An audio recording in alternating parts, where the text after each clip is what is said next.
After Papa left, I had to handle everything myself.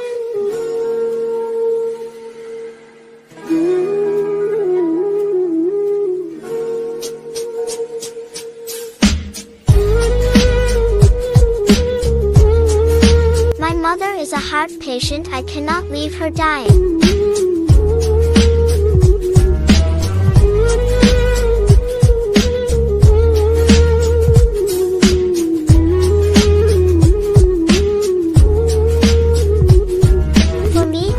Servant's job is very difficult, but for my mother, I will do anything.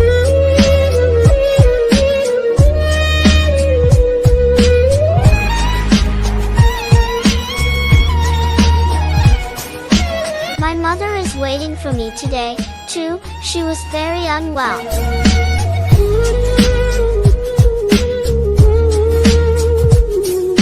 Will I be able to get my mother treated? Will my mother get better like before?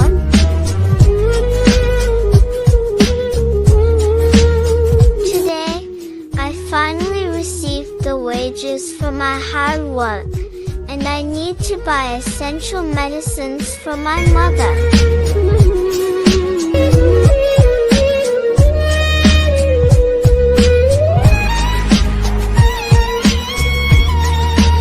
My mother was waiting for me, and I wanted to surprise her.